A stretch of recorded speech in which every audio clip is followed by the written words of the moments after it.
Hello दोस्तों, जय हिंद। स्वागत है आपका आपके अपने YouTube channel citizen judicial classes में।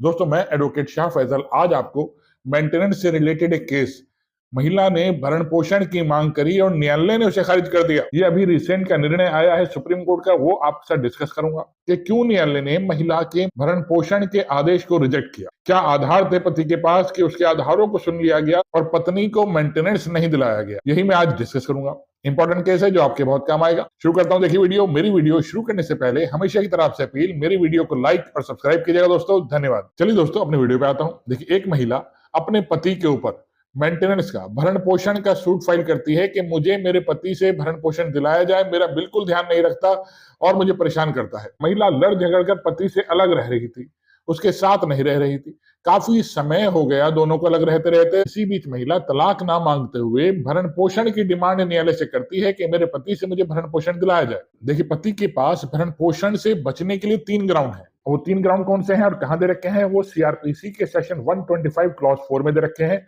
जो अब भारतीय नागरिक सुरक्षा संहिता के सेक्शन 144 क्लॉज 4 में दे रखे। क्या आधार है? अगर पति प्रूव कर देता है कि पत्नी एडल्ट्री में रह रही है, जारता में रह रही है। जारता क्या होता है? किसी और पुरुष के साथ रह रही है, किसी और पुरुष से संबंध बना रखे हैं।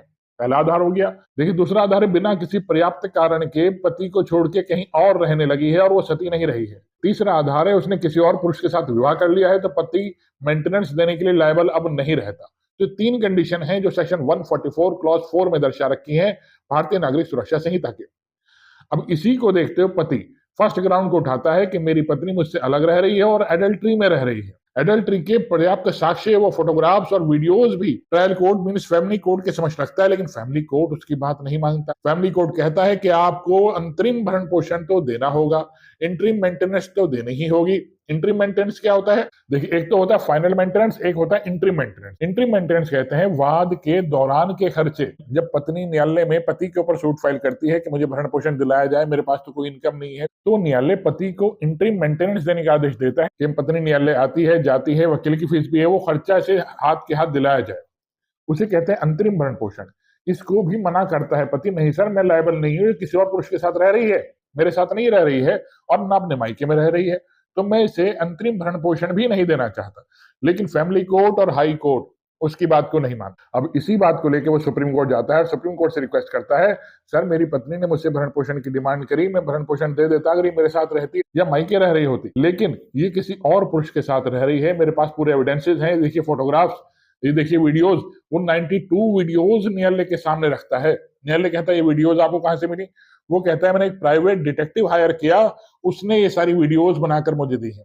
अब न्यायालय उन वीडियोस को रेलेवेंट मानता है और कहता है हाँ, वाकई में पति के पास रेलेवेंट आधार है एडल्ट्री का, और इंटरिम मेंटेनेंस भी पति नहीं देगा। देखिए, इंटरिम मेंटेनेंस आमतौर पर देना पड़ता है। ट्रायल कोर्ट ने, हाई कोर्ट ने पति से कहा देखिए इंटरिम मेंटेनेंस तो आपको देना पड़ेगा, फाइनल मेंटेनेंस जब ट्रायल चलेगा तब आप ये एविडेंस न्यायालय के सामने रख सकते। फिलहाल अंतरिम भरण पोषण तो आपको देना पड़ेगा। पति इसको भी नहीं देना चाहता था, इसलिए सुप्रीम कोर्ट गया।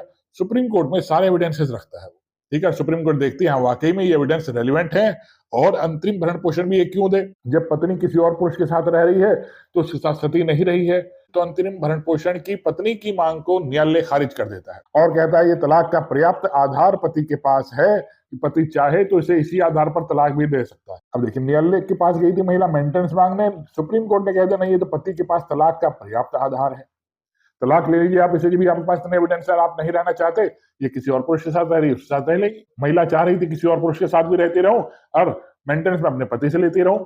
इसी बात को न्यायालय ने पकड़ लिया और उसे रिजेक्ट किया, अंतरिम भरण पोषण को भी। फाइनल मेंटेनेंस की तो बात ही नहीं उठी दोस्तों। आशा करता हूं मेरी वीडियो समझ में आई हो दोस्तों। आई है इसे लाइक और सब्सक्राइब कीजिएगा दोस्तों। एक इन्फॉर्मेशन आपको और देना चाहूंगा दोस्तों, उत्तराखंड एपीओ की 74 वैकेंसीज आने वाली है, जिसमें 42 के आसपास जनरल की रहेंगी।